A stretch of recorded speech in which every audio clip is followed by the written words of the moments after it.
തൊഴിൽ നിയമലംഘനത്തിന് ഒമാൻ 12,000-ഓളം പേര് ഒമാനിൽ പിടിയിലായിരിക്കുകയാണ്. കഴിഞ്ഞ 5 മാസത്തെ കണക്കാണ് അധികൃതർ പുറത്തുവിട്ടത്. ഇതിൽ 7,500-ലധികം പേരെ നാടുകടത്തിയതായും security and safety services corporation അറിയിച്ചിട്ടുണ്ട്.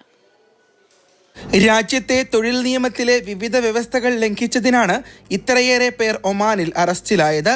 5 മാസത്തിനുള്ളിൽ 12,319 തൊഴിൽ നിയമലംഘകരെ അറസ്റ്റ് ചെയ്തതായി security and safety services corporation CEO Sayyid bin Sulaiman Al Azmi പറഞ്ഞു. നിയമം ലംഘിച്ച 7,615 പേരെയാണ് നാട് കടത്തിയത്. രാജ്യത്തിന്റെ വിവിധ ഭാഗങ്ങളിലായിട്ടായിരുന്നു പരിശോധന. സെക്യൂരിറ്റി ആൻഡ് സേഫ്റ്റി സർവീസസ് കോർപ്പറേഷനുമായി സഹകരിച്ചാണ് തൊഴിൽ മന്ത്രാലയം പരിശോധനകൾ നടത്തുന്നത്. ഇതിനായി പ്രത്യേക പരിശീലനം ലഭിച്ച ഒമാനി കേഡറുകൾ സെക്യൂരിറ്റി ആൻഡ് സേഫ്റ്റി സർവീസസ് കോർപ്പറേഷനിൽ പ്രവർത്തിക്കുന്നുണ്ട്.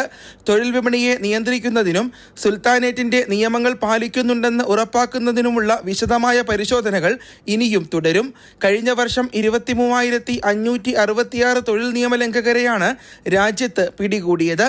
ഇതിൽ 18,053 പേരെ എൻഫോഴ്സ്മെന്റ് നീക്കത്തിന്റെ ഭാഗമായി നാടുകടത്തിയിരുന്നുവെന്നും Sayyid bin Sulaiman Al Azmi വ്യക്തമാക്കി. Mathrubhumi news, Muscat.